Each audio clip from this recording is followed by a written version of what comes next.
Welcome to An Interview in History. Imagine a podcast that serves as a bridge across time, connecting listeners to the voices of history's most impactful figures.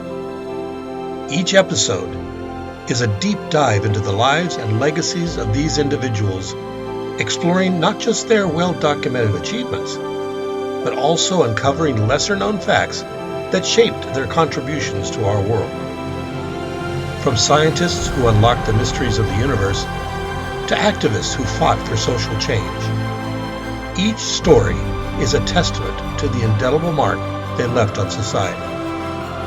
This journey through history will not only educate, but also inspire listeners to appreciate the intricate tapestry of human progress. This week on An Interview in History, we're talking with Benjamin Harrison. He was the 23rd President of the United States, serving from 1889 to 1893.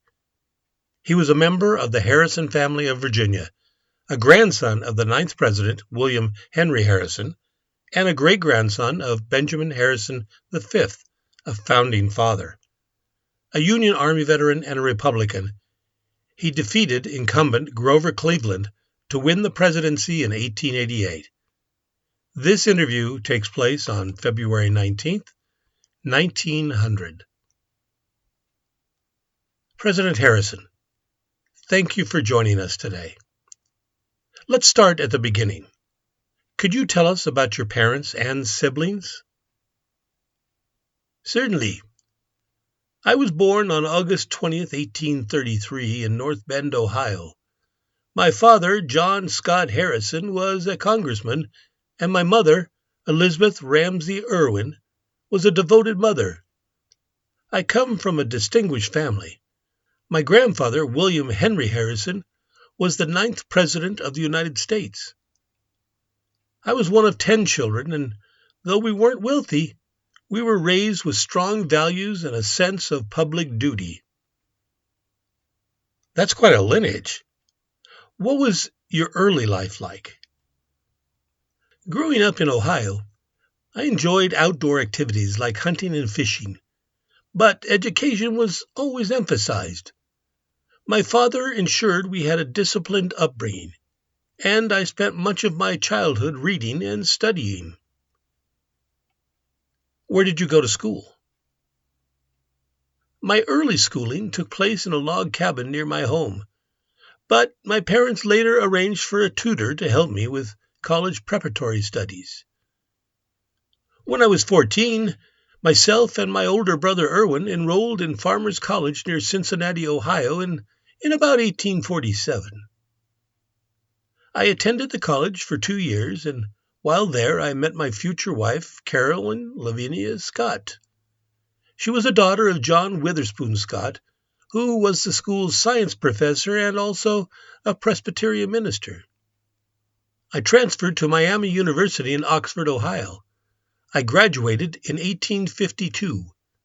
Miami was an excellent school, and I was fortunate to study under great professors who instilled in me a love for law and public service. Speaking of law, was that your first career? Yes. After Miami University, I read law in Cincinnati and was admitted to the Indiana bar in 1854. I moved to Indianapolis, where I built a successful law practice. Now, before we get into politics, let's discuss your military service. You served in the Civil War, correct? That's right. When the war broke out, I was commissioned as a second lieutenant in the 70th Indiana Infantry. I eventually rose to the rank of brigadier general. My men and I saw action in several campaigns, including the Atlantic Campaign under General Sherman. The war was a defining experience for me. It reinforced my belief in the Union and in the necessity of strong national leadership. Now let's shift to your personal life. Tell us about your marriage and your children. Well, I married Carolyn Lavinia Scott in 1853, and we had 2 children, Russell and Mary. Carolyn was a wonderful wife and a dedicated First Lady during my presidency. After her passing in 1892, I later married Mary Lord Diminick, my late wife's niece, in 1896. We had 1 daughter, Elizabeth. Okay, now to your presidency. What were the major challenges and accomplishments of your administration? I served as the 23rd president, and my administration focused on economic modernization, civil rights, and expanding American influence. I signed the Sherman Antitrust Act in 1890, which was the first federal effort to regulate monopolies. We also passed the McKinley Tariff to protect American industries, though it was controversial. Foreign policy was another focus. I strengthened the Navy and worked on reciprocal trade agreements. Additionally, I supported voting rights for African Americans in the South, though, unfortunately, the Lodge Bill to protect those rights failed in the Senate. Mr. Harrison, who was your vice president, and how well did you work together? My vice president was Levi P. Morton of New York. He was a seasoned politician and a successful businessman before entering politics. We worked together well, though I wouldn't say we were particularly close. Morton was more focused on the ceremonial duties of the vice presidency rather than playing an active role in shaping policy. He was well respected, especially in financial and business circles, and his influence helped secure support for the economic policies of my administration. However, when I sought re-election in 1892, the party leadership replaced him on the ticket with Whitelaw Reid, partly due to political maneuvering within the Republican Party. Despite that, I always appreciated Morton's steady and reliable presence during my time in office. I know you spoke briefly about your accomplishments in office, but what do you feel is your greatest accomplishment during your time in office?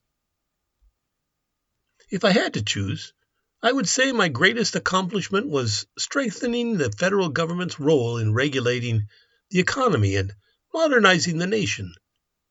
The Sherman Antitrust Act was a landmark achievement. It was the first major federal law aimed at curbing monopolies and ensuring fair competition in business. While it wasn't always enforced effectively at first, it laid the foundation for future trust-busting efforts. I also took great pride in expanding and modernizing the U.S. Navy, ensuring our country had a stronger global presence. Additionally, I fought for civil rights, pushing for federal voting protections for African Americans in the South, though Congress unfortunately did not pass the legislation.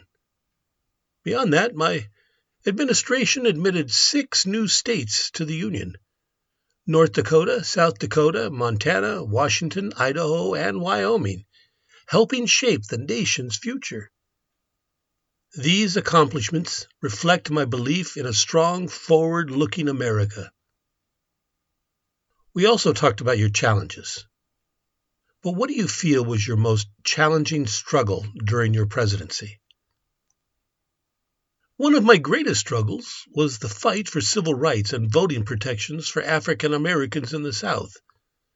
I strongly supported the Federal Elections Bill of 1890, also known as the Lodge Bill, which aimed to protect black citizens' voting rights against suppression and intimidation. Unfortunately, despite my efforts, the bill failed in the Senate due to opposition from Southern Democrats and even some within my own party.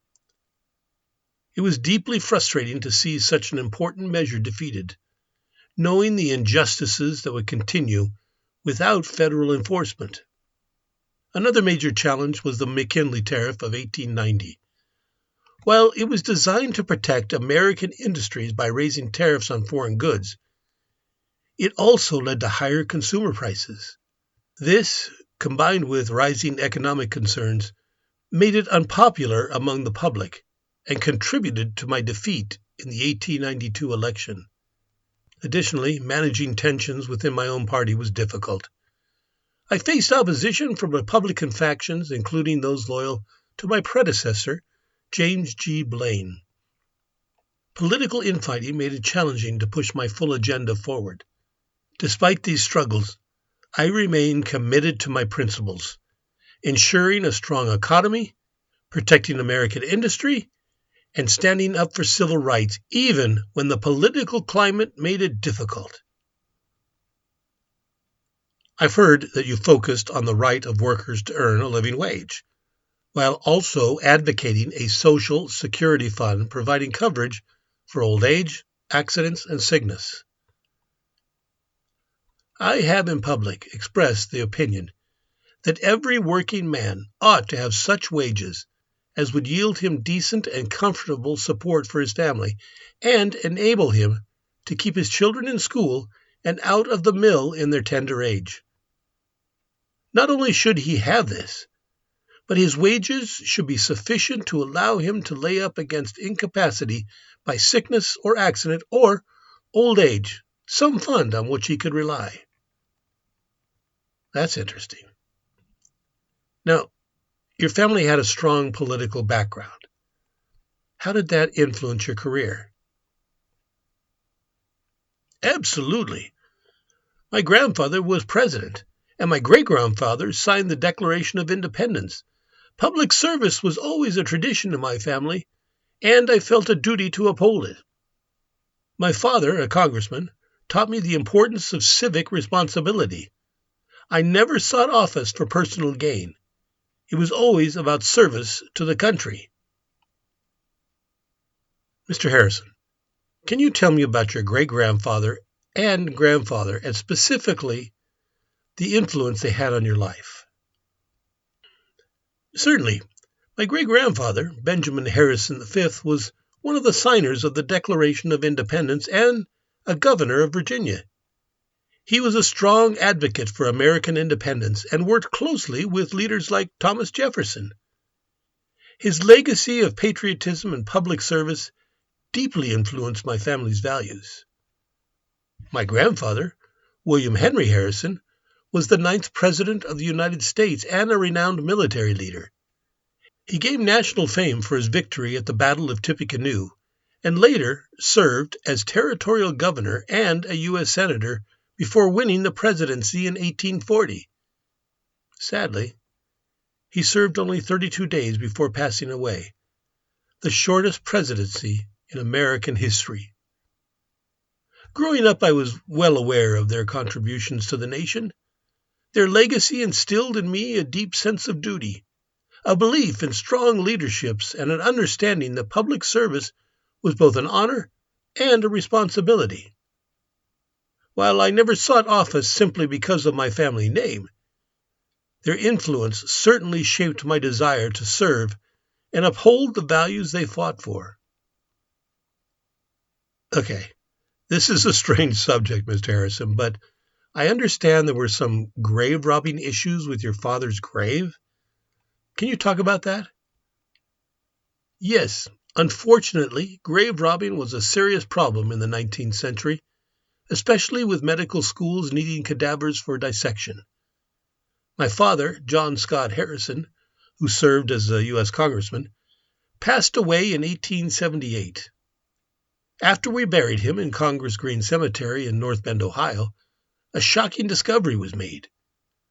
While preparing for his funeral, we learned that the body of a recently deceased family friend, Augustus Devon, had been stolen from its grave. Suspecting foul play, we launched an investigation, which led us to the Ohio Medical College in Cincinnati. To our horror, during the search, we found my father's body hanging by a rope in the college's cadaver chute. His grave had also been robbed. The news caused outrage, and the scandal brought attention to the widespread practice of body snatching for medical research. Laws were later strengthened to regulate the use of cadavers for medical study, but at the time, it was a deeply painful experience for my family. We made sure my father was properly reburied, with additional precautions to prevent further disturbance. So, what has your life been like after your presidency? Well, after leaving office in 1893, I returned to Indianapolis and resumed my law practice. I've also written and given lectures on constitutional law. One of my most notable contributions was representing Venezuela in a boundary dispute with Great Britain. How have you spent your retirement years? I focused on writing, family, and legal work.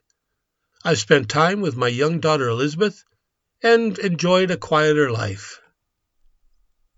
Before we conclude, what do you consider your greatest accomplishment? Strengthening the executive branch, advancing civil rights, and modernizing the military stand out. But above all, I hope I'm remembered as a leader who acted with integrity and dedication to the Constitution. President Harrison, thank you for sharing your story with us. It's been a pleasure. What you are about to hear is the oldest known recording of any U.S. president, Benjamin Harrison. It was recorded on an Edison wax cylinder.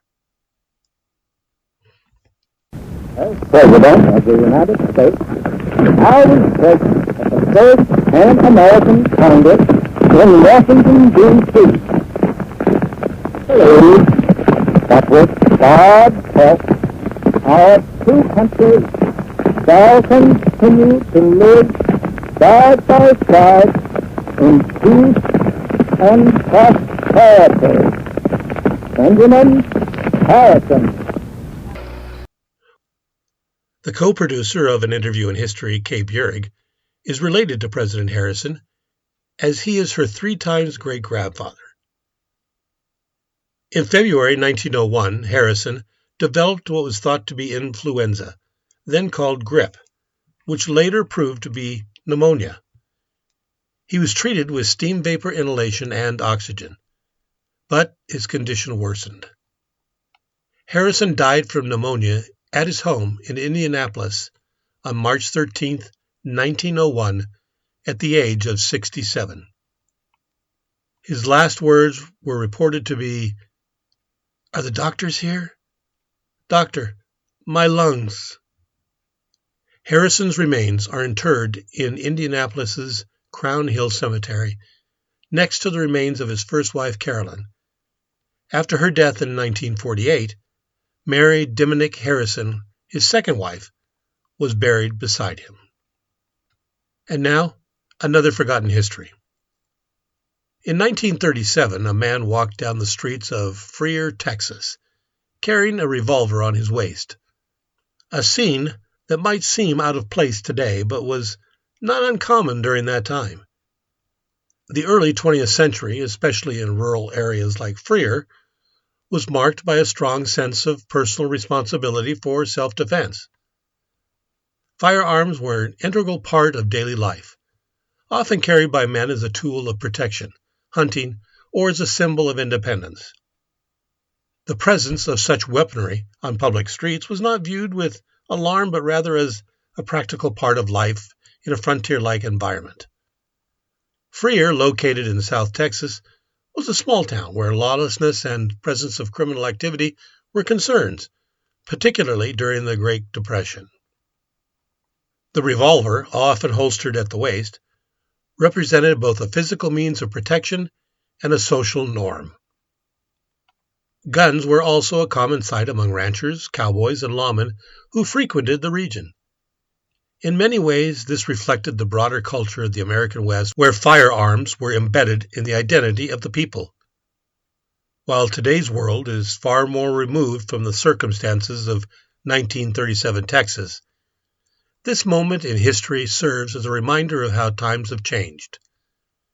The image of a man with a revolver walking casually down a quiet street is a snapshot of a different era, when life was often shaped by survival, self-reliance, and the rugged landscapes of the American Southwest. Join us next week when we talk with Henry McCarty, alias William H. Bonney, better known as Billy the Kid, who was an American outlaw and gunfighter of the Old West. Until then, take care.